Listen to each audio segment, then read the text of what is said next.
And hopefully it'll triple here yet in a little bit. Nathan, would you lead us in a word of prayer as we get started, please? Heavenly Father, we are so thankful to have important things to discuss about your will for us, how we should live our lives, how we should be parents, how we should affect children as they come to know you, serve you. Father, we hope that you will bless us all in this study. Help us to approach it with open hearts. Help us to make application to our lives. Help us to grow closer to you, grow closer to each other as we explore these valuable resources. Father, we ask that you be with our teacher, give him confidence in speaking to us and wisdom, and we ask that you help us to be good students. This is our prayer in Jesus' name. Amen. All right. We have Dan and Lita Duffy visiting with us tonight, so welcome to our Wednesday night Bible study. We have just started a topic here last Wednesday, and I'm calling it a mashup topic. It's two different topics pushed together. Topically, we are studying parenting, but then textually, we're studying 1st and 2nd Samuel. So I hope that we'll eventually get into 1st and 2nd Samuel, and we'll start making some parenting, observe some parenting successes and failures to apply some of the principles that we're starting off with. But I won't rehash too much since I used last Wednesday night as our introduction to the topic, and then did a little bit of review on Sunday for some of our new students. But at this point, going to press on. On Sunday, we started talking about some biblical principles. And I think we had 4 different verses that were shared, and all 4 of them were, Jake, are you telling me there were 5 verses?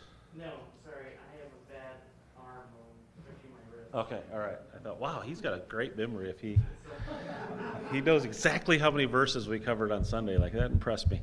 So we covered, I believe, 4 verses on Sunday, and I mentioned that as a way of perhaps kind of speeding the process along, I would put the verses that I had captured, and I don't think this is exhaustive by any means, but I would share those with you, and hopefully tonight we can kind of go over them fairly quickly, and then those can be a reference point for us for the remainder of the class.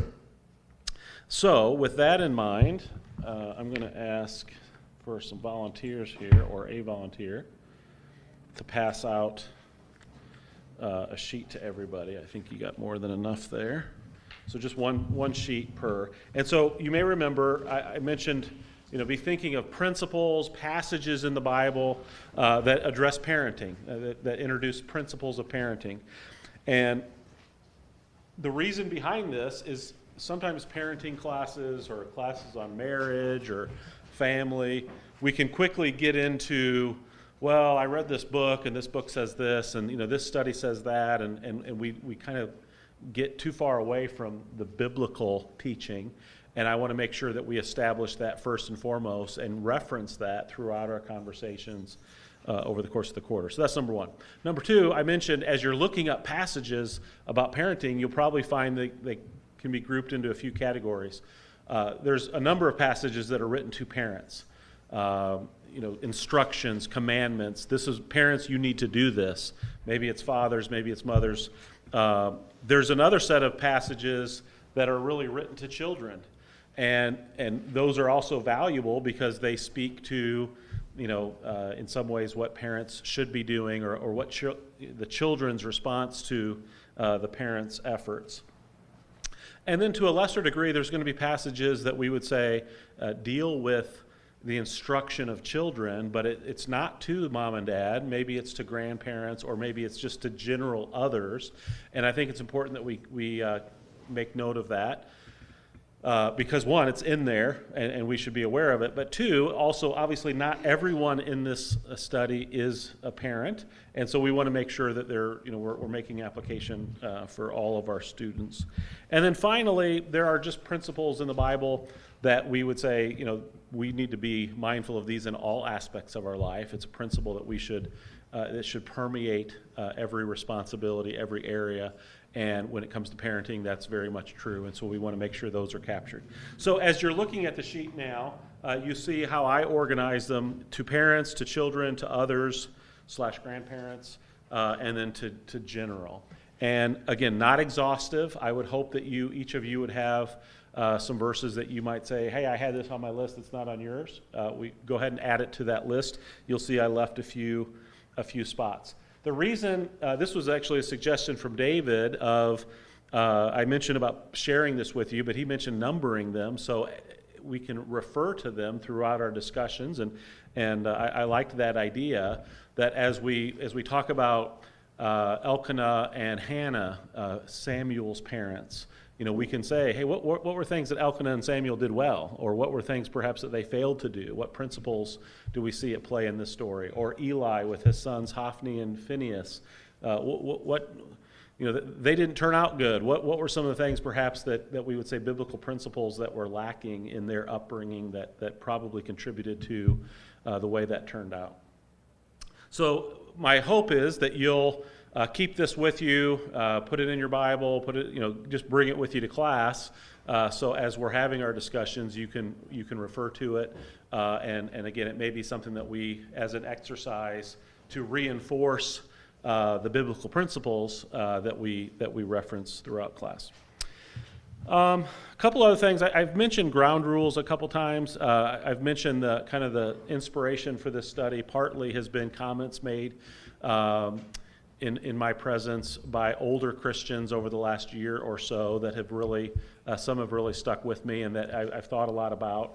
And so some positive, some negative, and so there is a sense in which some of these comments are, to put it bluntly, are filled with regret. Wanting to go back and do things differently, but obviously it doesn't work that way. And so rather than later in life, as you see your kids are fully grown and maybe grandkids are now growing up and maybe great-grandkids are on the horizon, and recognizing, I didn't prioritize properly, I didn't follow these principles enough, and now my family tree is showing, it's bearing the fruit of my negligence. And so as we've talked about a little bit about, in classes like this, there may be a tendency to be a little defensive or to feel judgment about the way we've decided to do things. Whether our kids have turned out well or whether they haven't, there's going to be disagreements or different views on how things should be handled.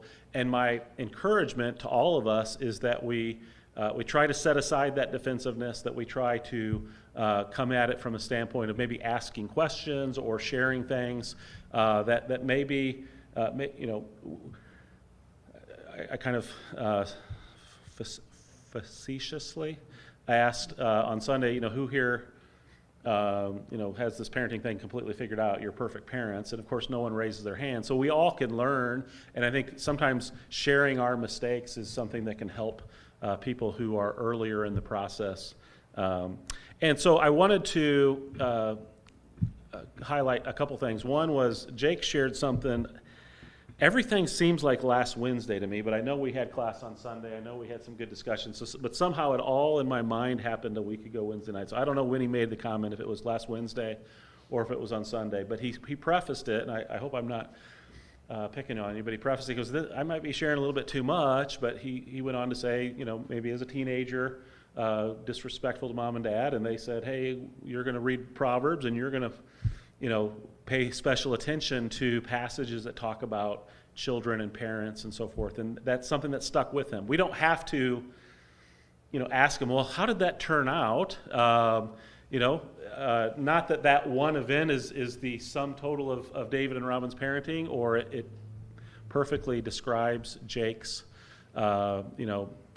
upbringing and what have you, but I think we can recognize maybe he's a little embarrassed about talking about it, but he was vulnerable there. He shared it.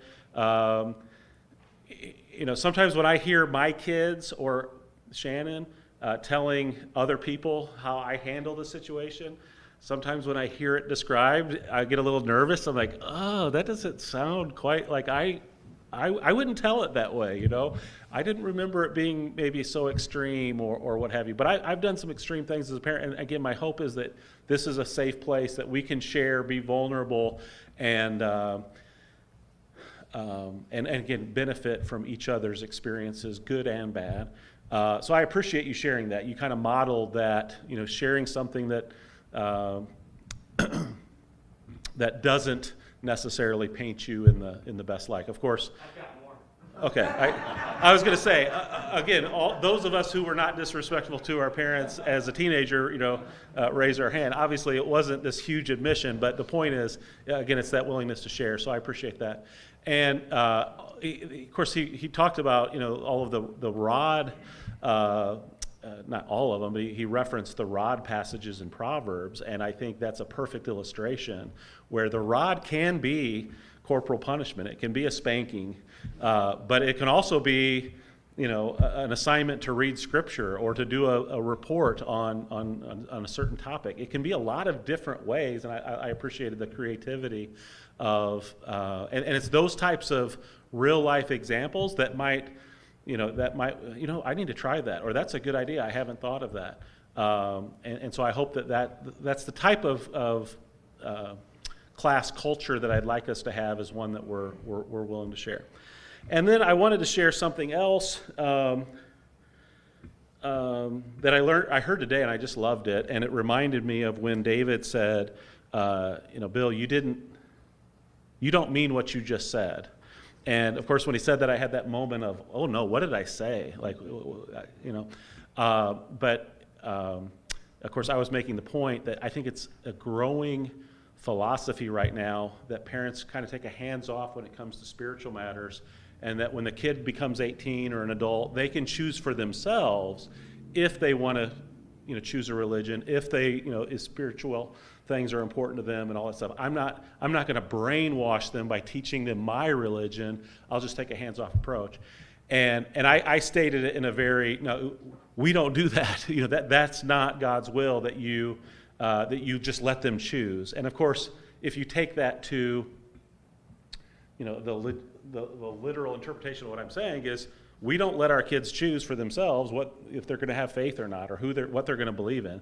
Obviously, I think everyone knew what I meant. What that illustrated, anytime we speak, right, we have the potential of not saying exactly what we mean. And especially when you're in front of a group, it's interesting how the mind works. Your mouth is going, and your mind might be a little bit ahead, thinking of what's next, and your mouth is kind of a little on autopilot at times, and you end up saying something, you don't understand it, or you don't say what you mean, you don't say what you intend, and you don't catch it. And maybe your wife is sitting there and she'll give you a little cue, and you'll, oh yeah, I can still hear that, and that wasn't right. But what I heard today was the measure of effective communication takes place at the ear of the hearer, not at the mind of the speaker. And that really, I just really liked it. Then later in the session, the teacher, the trainer said, remember, effective communication is measured at the ear of the hearer, not at the mouth of the speaker. And I'm like, well, which one is it? Is it the mouth or the mind? And the reality is, both are issues, right? I mean, in my mind, I knew what I was meaning, but my mouth didn't say it right. So there was a gap there.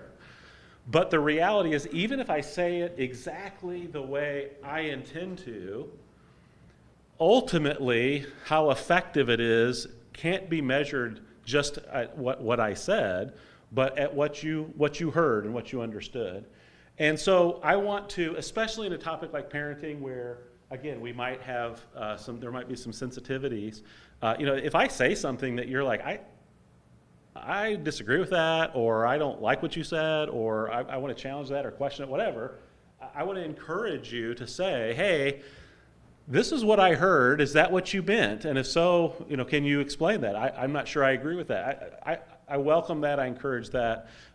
You would be my friend if you ask me, because it may very well be, again, my mind is spinning one way and my mouth's going another, and I just don't even realize what I've said. So I think that's probably true anytime I'm in front of a group, a little bit nervous and talking fast.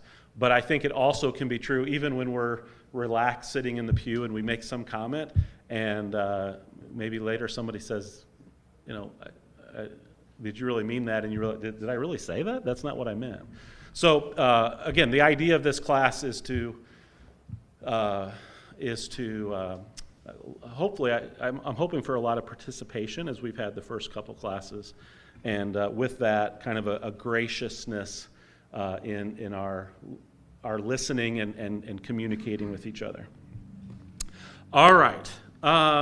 So let me ask. Here's my thought provoker. My official switch gears, and now I stop talking and give you guys an opportunity to start talking. So what is the goal or purpose of parenting? Or maybe said a different way, what do good parents do? And I want to encourage you, as you're thinking of your answer, as you're getting ready to raise your hand and share your thoughts, I want you to think about, and is my answer at all influenced based on where I'm sitting right now? Like if this was asked at my kid's school, would I perhaps answer it differently? Or if this was, with my family in the living room, would I say, So anyways, that's the question. What is the goal or purpose of parenting? And what do good parents do? Those are the same question. You don't have to answer them as a two-part. Aaron. For the goal of parenting, I think of when I in the evenings when I pray for like me and Heather that we're good parents, I literally mentioned that my girls grow up to be just good-hearted, kind-hearted people, that they're Christians, that they're just overall just smart, good-hearted Christian citizens. Okay. All right. So that would be my goal as a parent if I accomplish that when they become adults. Sure. Of course, I won't know for 18, 19 years. Yeah. So goodness, kindness, their hearts. You mentioned citizen. You mentioned Christian. So a number of different ideas there. All right. Very good. Thank you for sharing that. What else? What's the goal of parents? Purpose of parents? Responsibility. Okay, responsibility. And gentleness. And gentleness, okay? So parents have responsibility, right? They're responsible of taking care of the kids. Of course, kids, when they're born, they're completely helpless. And so there's that responsibility. But you could argue one of the goals of parenting is to teach the kids to become responsible, right? To go from helpless to self-sufficient and being able to take on responsibility, and to do it with gentleness. Okay? Cody. So I kind of cheated. In my mind, I immediately went, I didn't know exactly what verse it was, and then you had this right in front of me, and I was like, oh, perfect. It has to be on this list. And it's Proverbs 22:6, which is like very succinct in saying that you're to train up a child in the way that he should go. Okay. All right. And then obviously there's like so much behind what that entails, but that's what I immediately thought of. Okay. That verse.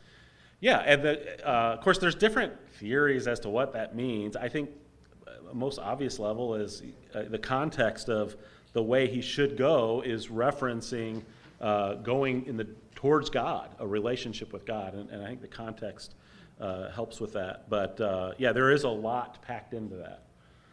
Nathan. I have a very general answer. So, what do parents do?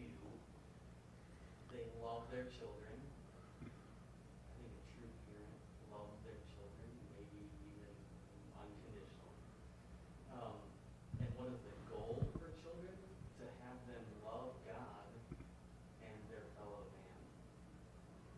Okay. That's very vague, and I think where it starts to break down quickly is what you define as loving. But training up a child in the way they go, that's a result of loving your child. Yeah. You really have faith in God, and teaching them that to have that same faith is all a result of that. Yeah. Okay. Good. All right. Other thoughts? One more thing. Yeah. That's a definition that would actually be very popular outside of this room as well. Yeah. Again, we just have to debate about what loving your children means. Sure.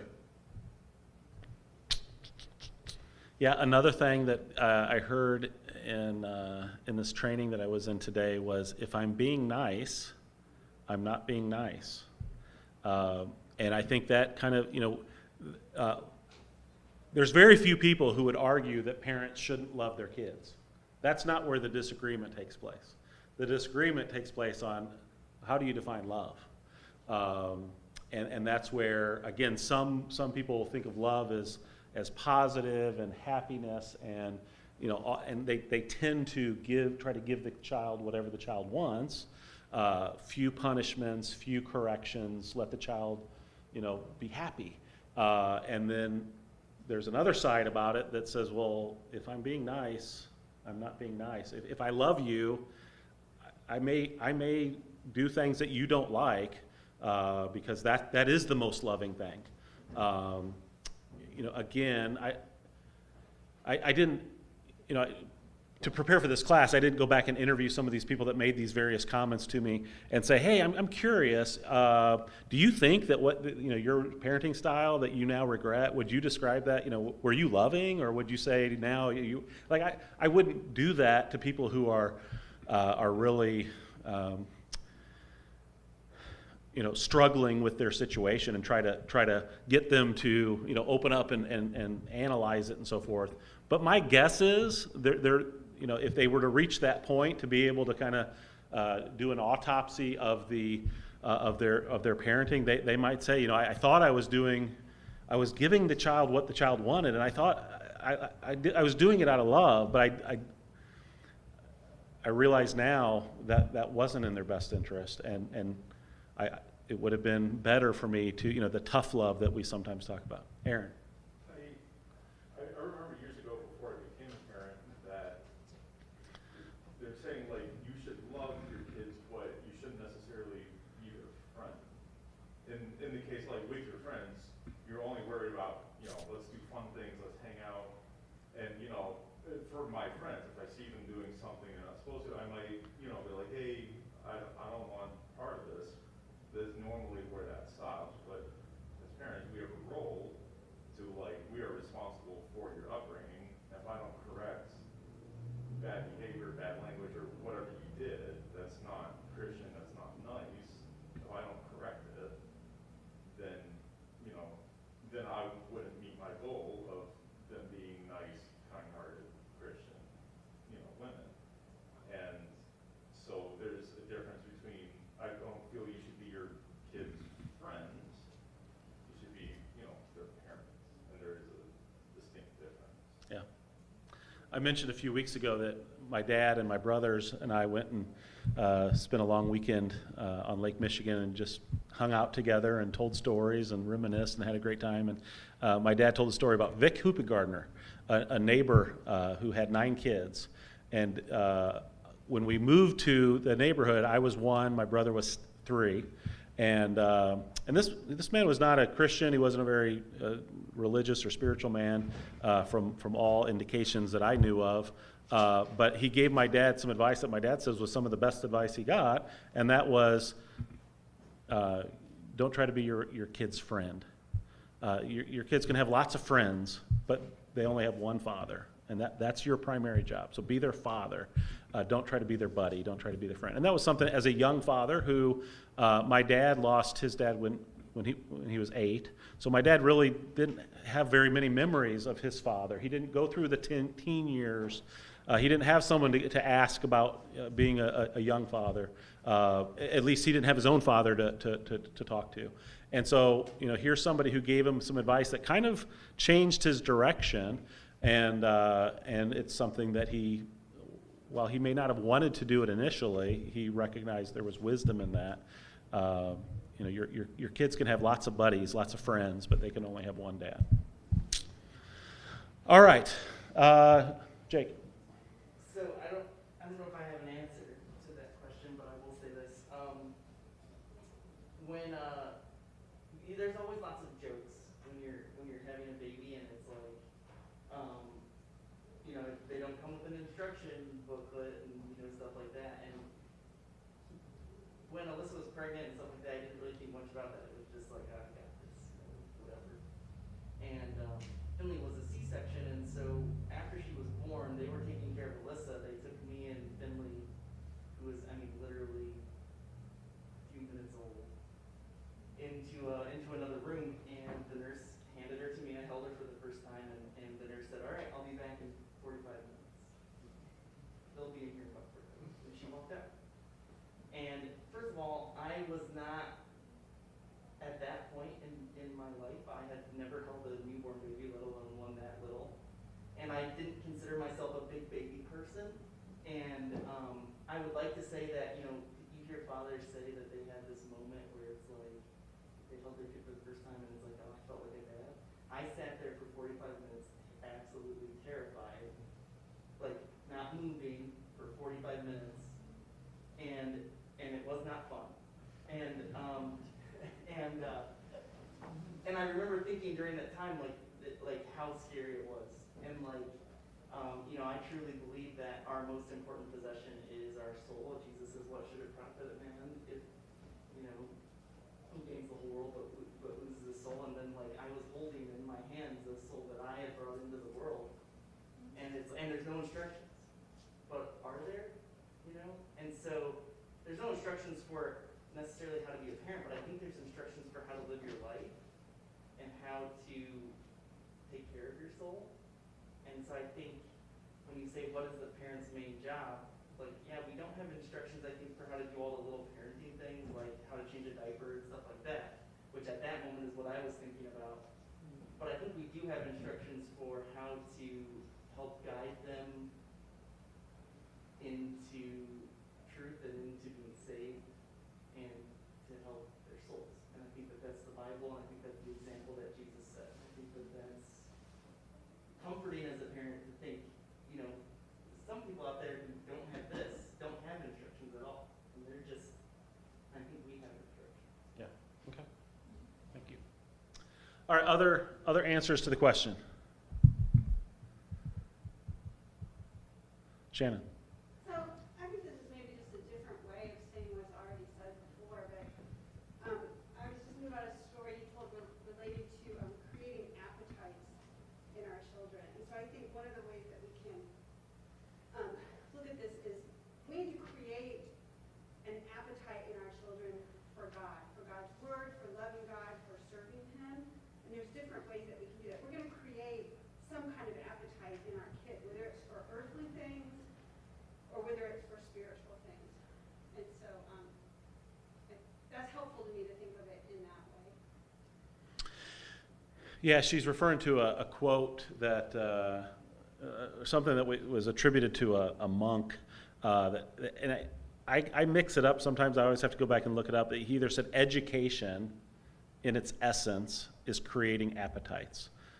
Either that, or he said parenting, in its essence, is creating appetites in your kids. And so the question is, what kind of appetite are you going to develop in them, encourage them to have? And that was something that really stuck with me.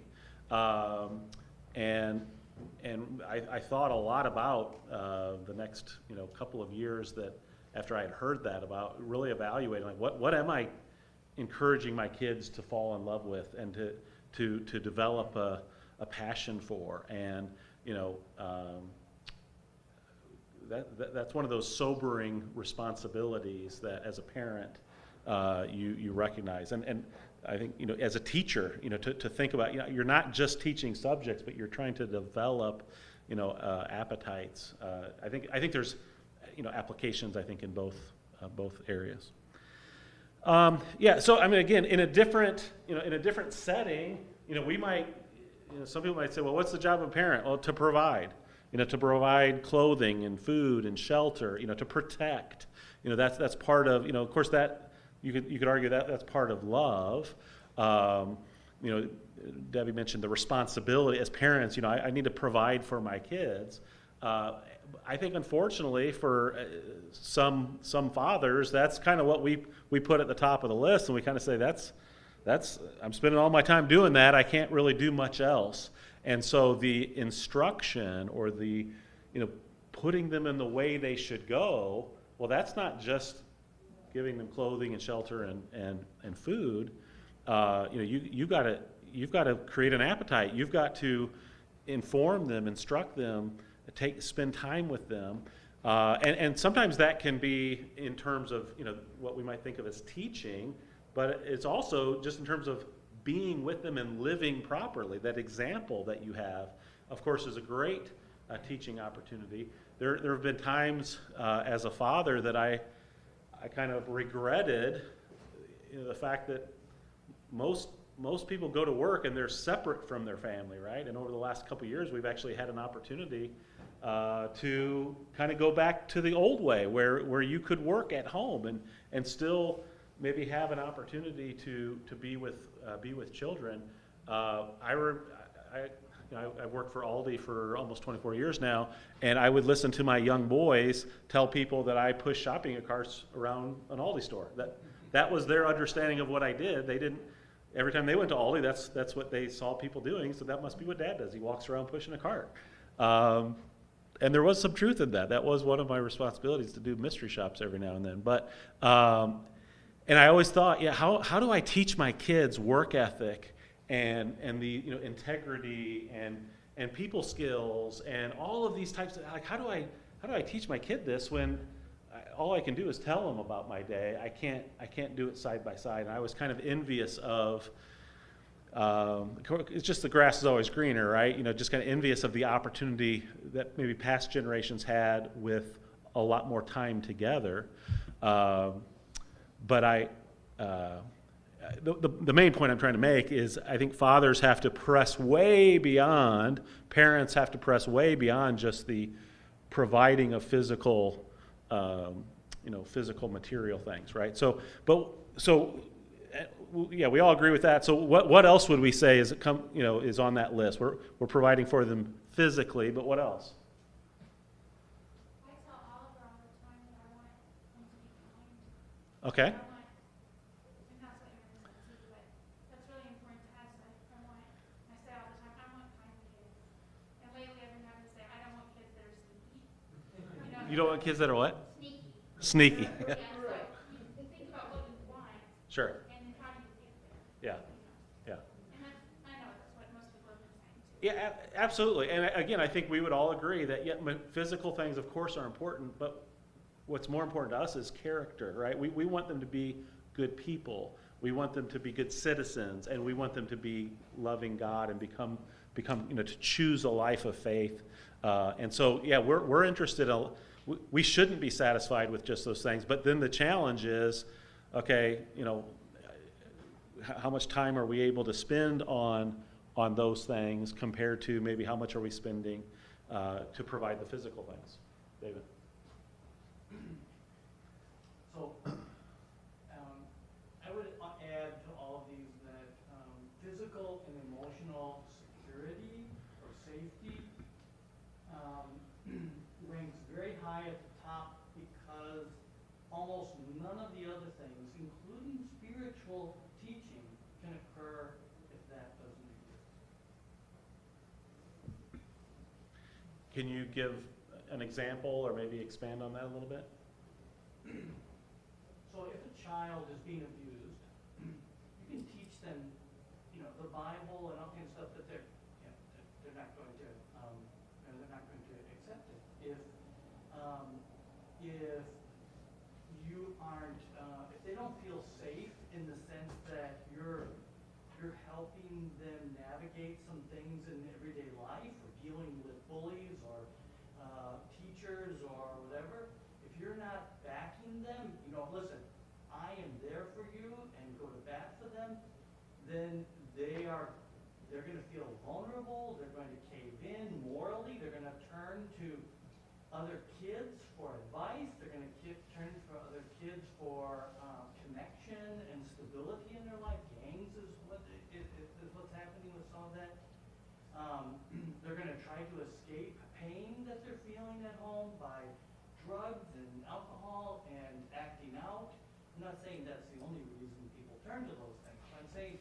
I'm saying that when I think my grandfather used to say it needed to be I don't know, I should remember it, but the safe place where they know they're loved, and that doesn't mean that they're not corrected. It doesn't mean that they're not disciplined, but it means that it's not harmful to them, and that it's a learning experience for them, and that they feel safe that no matter what they do, we're going to be able to straighten it out, and we're going to be able to. You're still going to love me. You're still going to provide for me.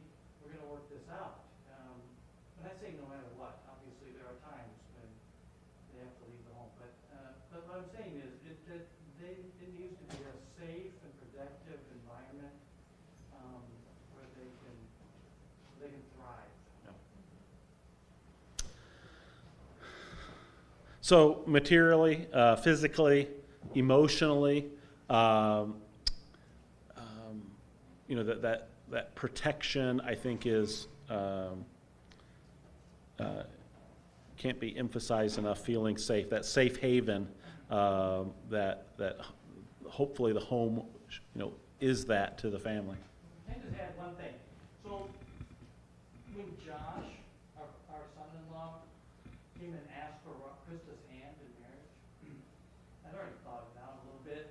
Evidently, he was terrified, and I thought I was being kind of nice, but I think, and he doesn't remember too much about it.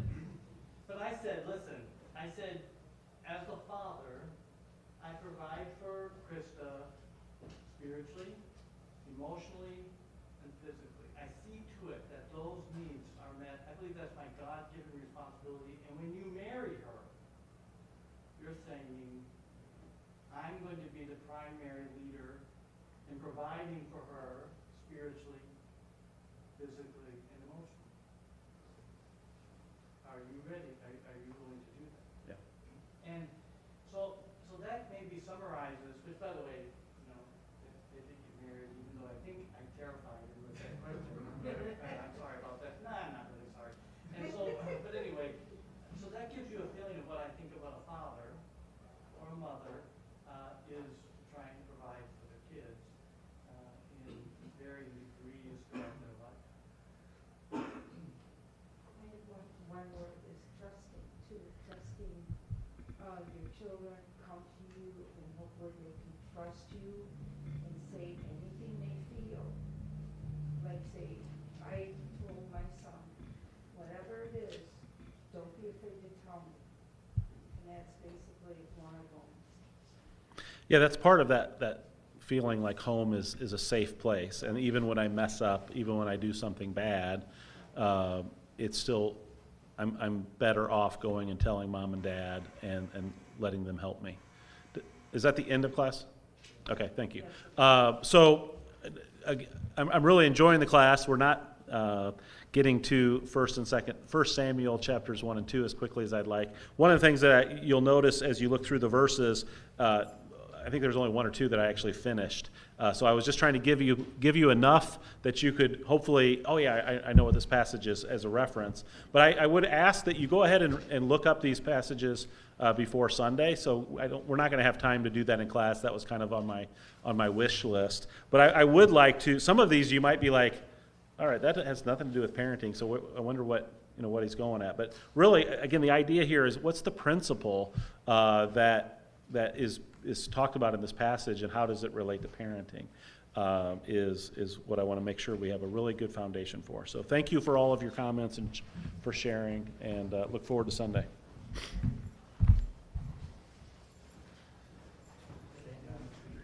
Thank you.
The reading this evening will be from 1 Corinthians chapter 9, verse 25.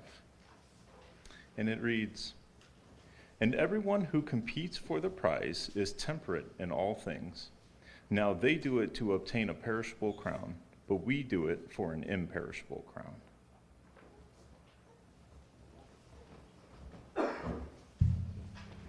Mark number 329. We'll sing 329 right after the invitation. Before that, let's sing number 439, Psalm 19, 439.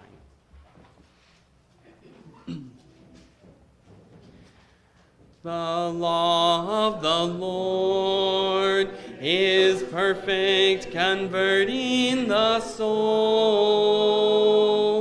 The testimony of the Lord is sure, making wise the simple. More to be desired are they than gold, yea, than much fine gold. Sweeter also than honey and the honeycomb.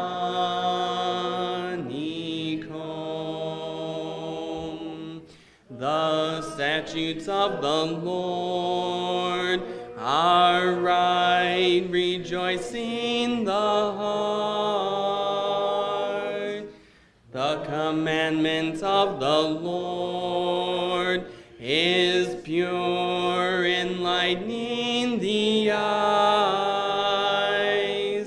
More to be desired are they than gold, yea, than much fine gold. Sweeter also than honey and the honeycomb.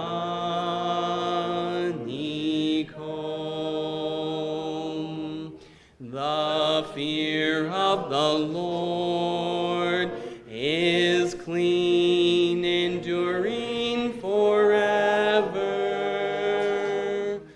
The judgments of the Lord are true and righteous altogether. More to be desired are they than gold, yea, than much fine gold.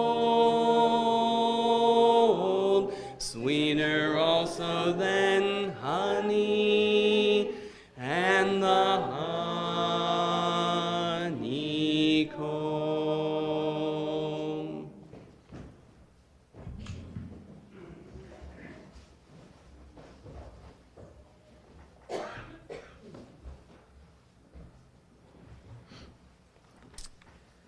So, self-discipline is really hard.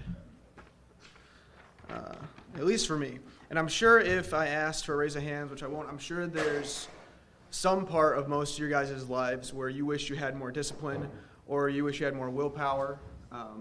Maybe there's like a goal or something that you're wanting to do that you know something you should be doing, but it's just tough. You get busy or you're tired and you just don't have the time to. Like, how many times have you made a New Year's resolution and like successfully carried it out?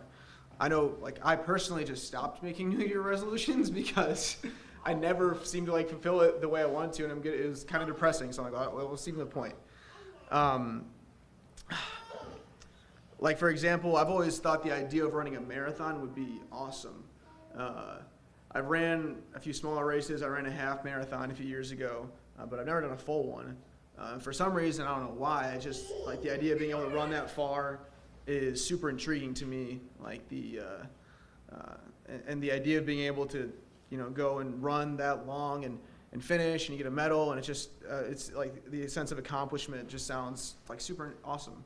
And I'd love to do that someday. And I've tried to start training for one a few times after I did my half marathon, but each time it seemed like I would just start to get behind on my training days, and then like I'd have to go, I'd go on a trip, or like then I just get behind and I can't keep the pace I'm wanting to keep, and I miss more days, and then it's like I just have to give up. I'm not gonna be ready for the race. I can't run it. And so, and that's not the only example. There's countless other things that I have wanted to commit to doing but haven't been able to completely follow through with, as I'm sure a lot of you guys have had those situations too. And I would sometimes tell myself, like I'd see someone that was able to do something like that, or you look at like super successful athletes or musicians or like people who are super successful in their field, and you're like, man, like I don't have the same kind of willpower as someone like that. Like if I had the willpower of, you know, someone that is able to go to do that every day, and like then I'd be able to do it. But I just don't have that. But I don't think that's true. I read something online. I can't remember exactly what it was, but it was basically the idea that we don't give up on our pursuits because we don't have enough willpower. Because our will is what we truly desire. And so for me, like at 5 a.m., I desired sleeping in a little bit longer than not only the immediate reward of sleeping in an extra hour was greater to me in that moment than, you know, my imagined 2 months from now being able to finish a marathon. And so that was what was more important to me. So that was my will. So that was my willpower. Like if I had truly decided that that was what was important to me and that was what I truly wanted to do, my will would have gotten me up that morning. And so I can't like blame my willpower. I have to blame, it's not a willpower problem, it's a desire problem. It's a rewards problem. I didn't desire the reward of being able to complete a marathon as much as I desired the reward of sleeping in an extra hour. And so, I don't know, it wasn't like a spiritual thing that I was reading, but I just thought it was interesting, and I think that's something that can also very readily be applied to our spiritual lives. Because just like we have personal, maybe physical goals that we want to accomplish, we all should have spiritual goals that we set for ourselves. And just as I've fallen short in following through on some of the physical goals I've set for myself, I've fallen short of a lot of spiritual goals that I had for myself. And so realizing that the problem isn't not having the right kind of self-discipline or willpower, but the problem being that you're not truly appreciating and desiring the end result is the problem. So how can we start to be better about that? How can we start to be better about being able to follow through on what we truly want to do, what we know is right, but what sometimes it can seem like in the moment isn't worth it, or you know that immediate satisfaction of not working towards it is worth it. At Aaron Reign, 1 Corinthians chapter 9, Paul says, starting in verse 24, "Do you not know that in a race all runners run, but only one receives a prize? So run that you may obtain it. Every athlete exercises self-control in all things. They do it to receive a perishable wreath, but we an imperishable. So I do not run aimlessly."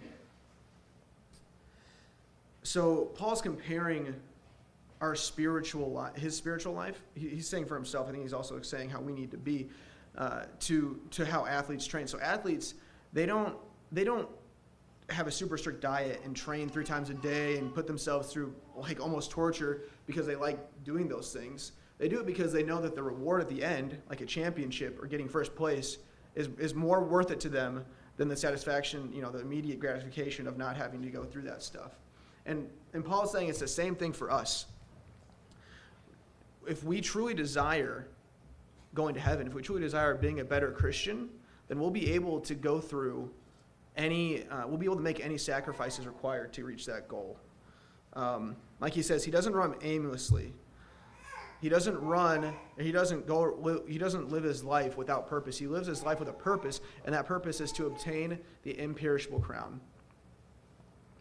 He knows if he truly focuses on his goal and truly desires it, that nothing else that the world has to offer will matter to him. And so we should be living our lives in the same way. If I want to be able to run a marathon, I'll have to continue to value that end result more than the satisfaction of sleeping in an extra hour. And if we want to be better Christians, we have to value the results that will bring more than the temporary satisfaction of not putting work in. So I don't know, I just thought that was something interesting that I came across, and So I hope this is like maybe giving you guys a new perspective on what to do when you're trying to do better about following through on your goals. If you're here tonight and there's anything that you need help with, if you need prayers for anything you have going on, if you're interested in coming to Jesus tonight, that'd be amazing. We'd love to help you. If anything that we can do for you, please come forward as we stand and sing this song. God calling, yet shall I not hear. Earth's pleasure shall I still hold dear. Shall life's sweet passing years all fly, and still my soul in slumber lie. God is calling, calling yet. God is calling, sinner heed his pleading voice. God calling, yet shall I not rise? Can I his loving voice despise, and basely his kind care repay? He calls me still, can I delay? God is calling, calling yet. God is calling, sinner heed his pleading voice. God calling, yet I cannot stay. My heart I yield without delay. Vain world, farewell, from thee I part. The voice of God has reached my heart. God is calling, calling yet. God is calling, sinner heed his pleading voice.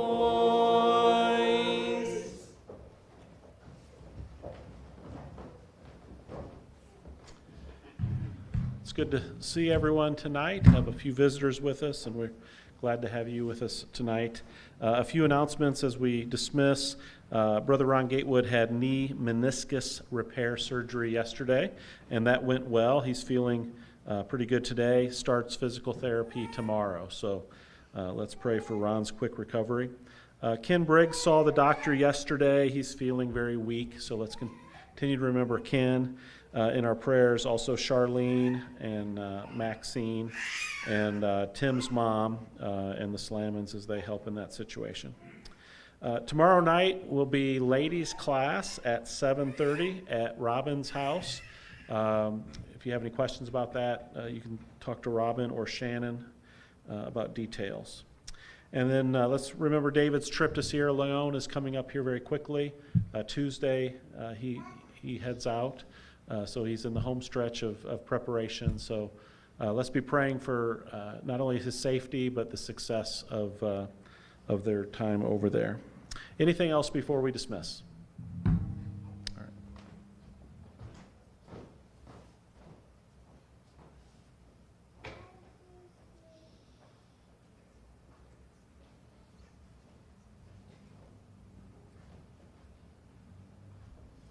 Let's go to God in word of prayer.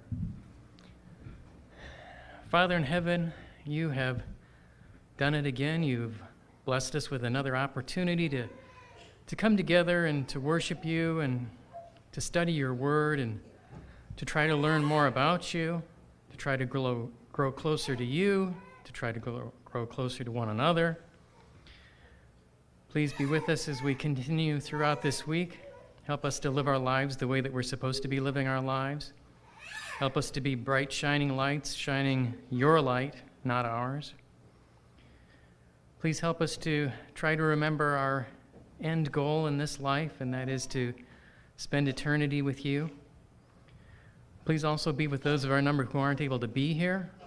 We realize that there are some that are struggling with health problems. We ask that you would be with them and that your healing hand would be on them.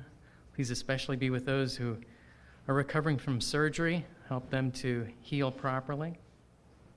Please also be with David and Rennie and Andy and Rick as they all prepare to travel to Sierra Leone.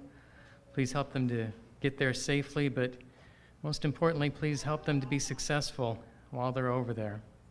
Help them to be good stewards of your word. Help them to be able to express themselves in a way that the people there would be able to understand your word better and grow to love you and love one another as we all should. As we prepare to leave this place, please be with us, and if it would be your will, that you would allow us to come back in the next appointed time. This prayer we ask in the name of your Son, Jesus. Amen.